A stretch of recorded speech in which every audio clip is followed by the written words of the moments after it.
During the roaring 1920s in the United States, one man rose to become the most feared crime boss in America, Al Capone. Known as Scarface, Capone built a massive criminal empire in Chicago, a city often called the Windy City, where he controlled illegal gambling, prostitution, bootlegging, narcotics trafficking, bribery, robbery, protection rackets, and even murder, while law enforcement seemed powerless to stop him. Capone was born in January 1899 in Brooklyn, New York, to an Italian immigrant family, but his path toward crime began early when he dropped out of school after the 6th grade and joined a violent street gang led by Johnny Torrio, where another future mafia legend, Lucky Luciano, was also a member.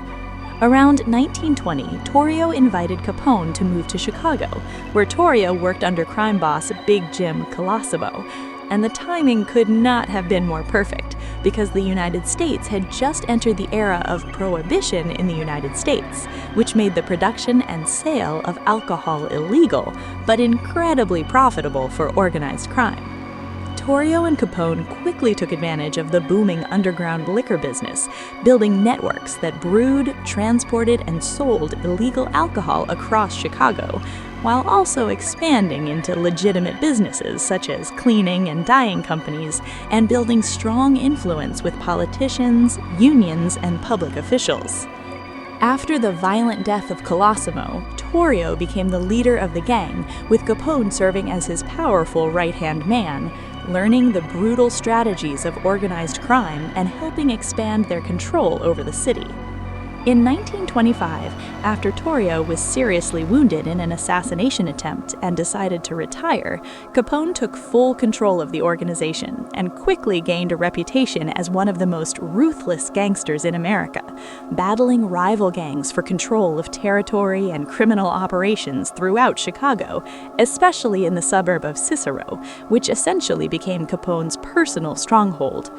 Violence between gangs escalated throughout the late 1920s, culminating in one of the most infamous gang killings in American history, the St. Valentine's Day Massacre on February 14, 1929, when 7 members associated with rival gangster Bubs Moran were lined up against a garage wall and executed by machine gun fire by attackers disguised as police officers. Although Capone was widely believed to be responsible, he was conveniently in Florida at the time, making it impossible to directly tie him to the crime.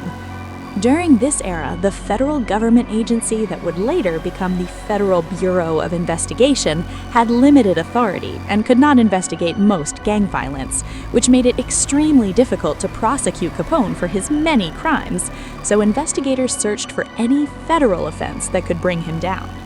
Their opportunity came in 1929, when Capone attempted to avoid appearing before a federal grand jury by claiming he was too sick to travel, submitting a doctor's note stating he was suffering from bronchial pneumonia in Miami. But investigators soon discovered that during the same time period, Capone had been attending horse races, traveling by airplane, and taking leisure trips to places like the Meany and Nassau, proving that he was perfectly healthy.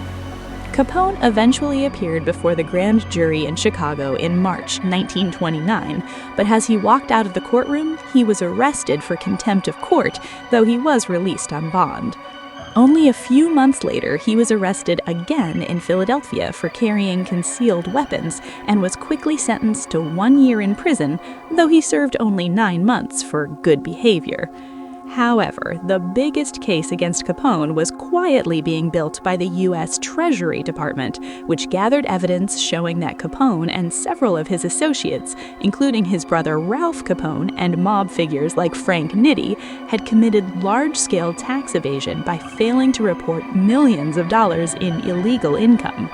In June 1931, Capone attempted to plead guilty, believing he had negotiated a deal for a short sentence, but the judge shocked him by announcing that the court was not bound by any such agreement, forcing Capone to change his plea to not guilty and face a full trial. The evidence against him was overwhelming, and on October 18, 1931, Capone was convicted of tax evasion, receiving a harsh sentence of 11 years in federal prison, along with massive fines and back taxes totaling hundreds of thousands of dollars. After his appeals were denied, Capone was sent first to the U.S. Penitentiary in Atlanta and later transferred to the Notorious prison on Alcatraz Federal Penitentiary, where strict security and isolation finally ended his control over the Chicago underworld. Capone was released from prison on November 16, 1939, after serving about 7.5 years. But he was no longer the powerful crime boss he once was, because during his imprisonment, his health had severely deteriorated due to neurosyphilis, a disease that damaged his brain and drastically reduced his mental capacity. After leaving prison, he spent time receiving treatment in a hospital in Baltimore before retiring to his mansion on Palm Island near Miami, far away from the criminal empire he once ruled. And by 1946, doctors determined that his mental ability had declined to the level of a 12-year-old child. Once the most feared gangster in America, Capone lived the rest of his life quietly with his family until January 25, 1947, when he died from a stroke and pneumonia at the age of 48, bringing an end to the dramatic rise and tragic fall of one of the most infamous crime bosses in history.